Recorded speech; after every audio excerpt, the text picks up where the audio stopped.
I'll be trying to play this game, which hopefully will succeed. Let's get started in 5, 4, 3, 2, 1, go. So as you see, you control a frog in this game, who evolves from a tadpole into a frog. Blink and you'll miss that. And every time you die, you respawn from a tadpole, but you only have a limited amount of tadpoles that are in the lower left. 2 spare tadpoles right now, and you can get 1 more spare. And those are the only spare lives or health you'll get throughout the entire run. And you die in 1 hit, so there's going to be immediately some risk in this run from just that. Okay, this is good. Okay, the snake keeps coming back. You hear that nasty sound effect. That's the cue for the snake coming in. He can also turn around randomly instead of going off the screen. Hopefully he won't turn around again. Okay, he did that. Maybe he will finally leave us alone for a bit. And then that squirrel there who just fired a nut from the side. He can also fire nuts at the beehive. Hopefully he won't do that. Okay, he's releasing the bees. You can release the bees by shooting the beehive or by letting the squirrel release them for you. Ideally by shooting them yourself, you can use these double taps so some of the bees immediately die when they are released. To advance through the stages, you need to kill all the spiders. The ones that spawn from the sides, the ones that are at the top, and all the bees as well. And I want to take this quite slowly since there's actually restrictions on where the squirrel can fire his nuts. When he's at the side, he can only fire towards the 3-4 right side quarters of the screen. So if you're at the very left, he can't shoot you, which is one of the few good things about... wait, stage 1 isn't supposed to be this hard. Is this game bullying me? This is just rude. The snake just keeps coming up. It's going to be a bit slow, but in this game with the limited lives and many things going wrong, it's usually better to take it slow and be very cautious than try to rush. Even though it seems like the coast is clear, this game has a way of punishing you very quickly. Like right here! If that squirrel did not want to cooperate with his nut, I was super dead. Okay, avoided the snake. Very nice. I've currently got a spawn block glitch going on. There's supposed to be spiders spawning from the sides. But because... oh, that's really bad. That's a bad time to die. Barely missed the shot on that bee and got kinda ran by it. Anyway, the spawn block glitch sometimes happens when the spiders just stop spawning. You notice that as soon as I killed that spider on the left, the spider started spawning again. Sometimes the game just glitches out and stops spawning spiders, which can also soft lock the game, unfortunately. Thankfully that didn't happen, but it's technically possible that that glitch can be a soft lock, but if it's not a soft lock, it's usually beneficial to not have the spider spawning for a while, so you can just chill and have some downtime where you can take out the other threats, like the bees.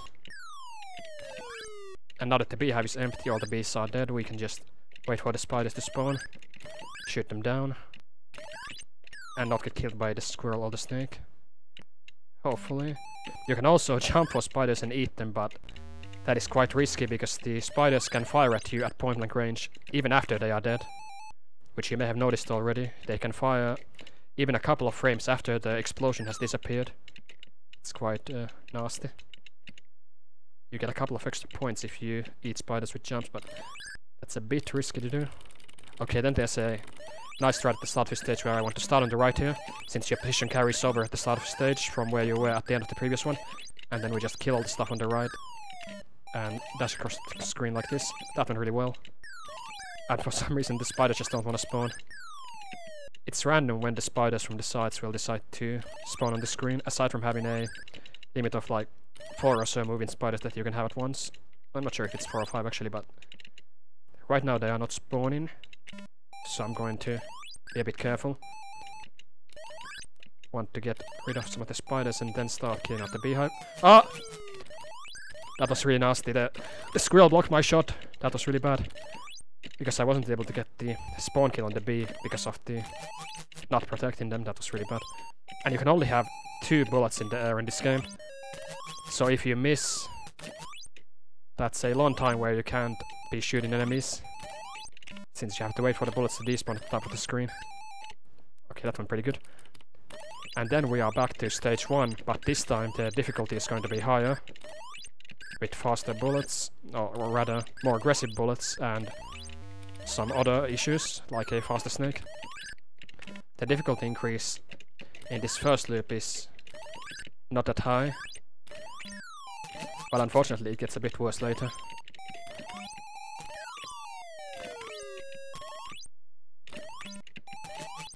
Oh, missed the shot. Okay. Very important that the bees die when we shoot them. The one time I missed bad shots on the bees, I died immediately, so hopefully that won't happen too much.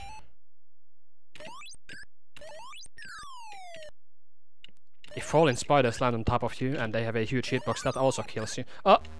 Please, squirrel, no. I do not want to be on the right, which is the more dangerous side of the screen unless I... Oh, this is... I got trapped, I needed to escape, this is actually really bad. I got the bonus stat plot, 10,000 points, but there's no more extra lives after this, so that's the last one. I also want to position on these 3 pixels here in the center so I can speed kill this big spider here. Didn't get to mention that last time. And if we are lucky, this big spider won't be shooting so much that we are bullied away from being able to speed kill him, which he did. If you don't shoot him exactly in his weak spot of 3 pixels, he also returns your bullets back to you and doesn't take damage, which is also not good, but we got him. We got him. Then there are these dragonflies. If you protect the dragonfly from getting eaten by the spiders, you get a small score bonus of 500 points. Nailed it. You can also get a score penalty for killing him. No friendly fire allowed. Ah! This is really bad! The triple bees at the same time as the snake. That could have been so much worse. Okay. Okay, if I missed that shot I was probably dead since the snake was coming and forcing me to jump. In addition to being generally nasty and random, the bees also have a property where they can home in towards you. If you are jumping in the air while bees are near you, they will just turn towards you and kill you instantly. So if the snake forces you to jump and there are bees in there and you miss your shot on the bees, then you die. And that's pretty rough. Ah! And you'll notice the squirrel is also moving at the top of the screen, which is also random. And he can only come to the bottom when he has to run to the right. He could be coming down any second now, so I'm kinda scared of him. I want him to come to the left, so if he starts dashing to the right, I have more time to react to his movement. But he didn't decide to come down, he's a good squirrel. The squirrel's really the most dangerous enemy in this game, since he can just shoot anywhere, he can block your shots and prevent you from killing the bees, he can... All bad things in this game happen because of the squirrel, pretty much.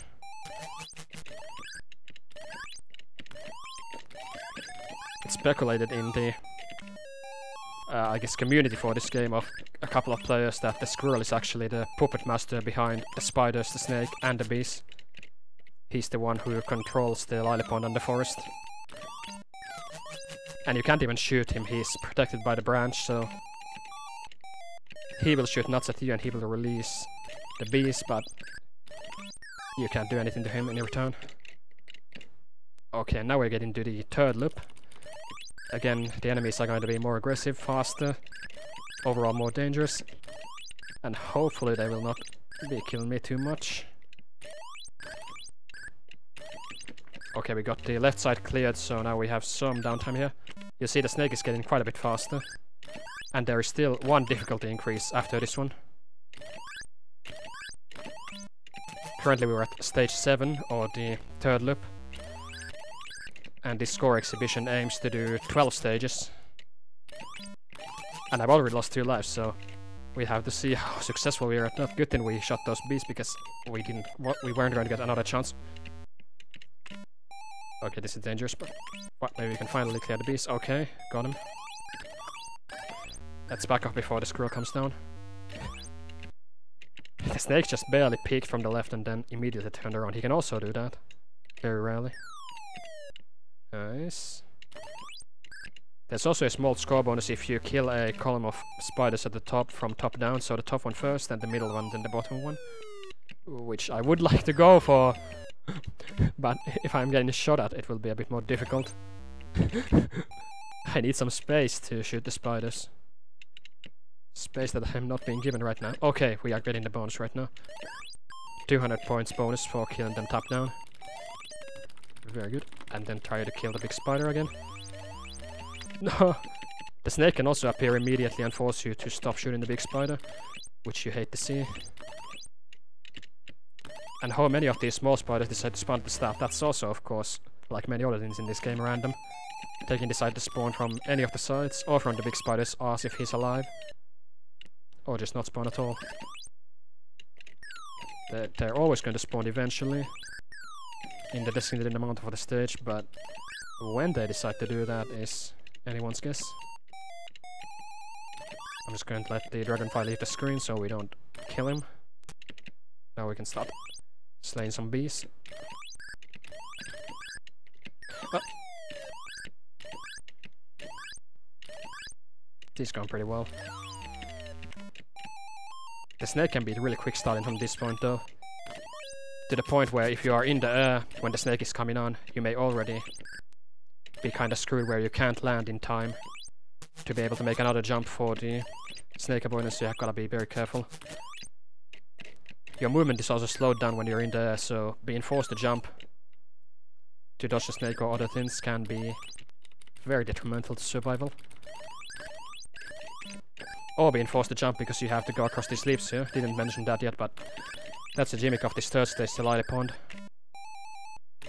You have to jump across these leaves at the bottom in order to move across the screen.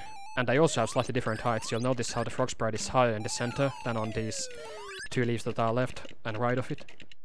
And that affects the survival a lot, since you are closer to the bees and the bullets if you are on the higher leaves. So ideally you would want to be right on this second leaf from the center. That's the safest place from both the nuts and the other enemies. And especially on this stage, if you don't kill the bees on the first pass on the screen, you are in extreme danger. The way bees work is there's actually like there's 5 or so different movement patterns they can do when they randomly spawn. And for the first 5 seconds of their existence they follow one of those paths, but if you let them live for any longer than that, then they start doing a random set of like 10 different flight patterns that are even more random, and that can go very bad. So you need to kill them as soon as they have appeared within the first more predictable flight plan for them to be manageable. Which so far has succeeded, aside from the times when I died. Oh, by the way, we are now at the 4th loop, which is the highest difficulty variance of these stages. And as you see, those bullets were so close, holy crap. Okay. Hopefully the snake won't show up while I'm cleaning up the bees, since being forced into the air could make things very unpleasant.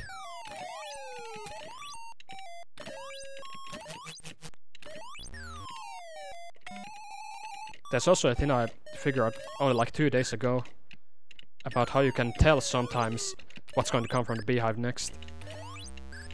When you shoot the beehive, you can release either 2 bees, 3 bees, or 1 bee. And there's actually a limit of 3 bees that can be on screen at a time. Shit, I shouldn't have been explaining that while I'm in such danger.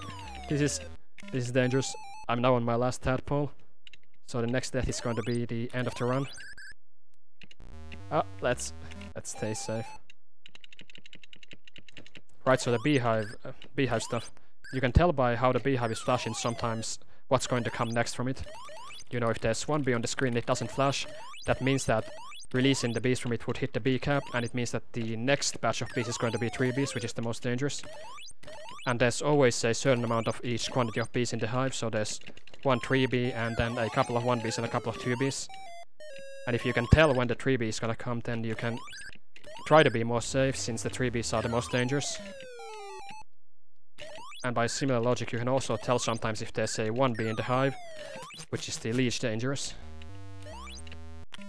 Unfortunately, I'm dead, because I was forced to jump, so that's time. Didn't quite get to show the last 2 stages here, but as you see, the snake gets pretty quick here. Still a good attempt though.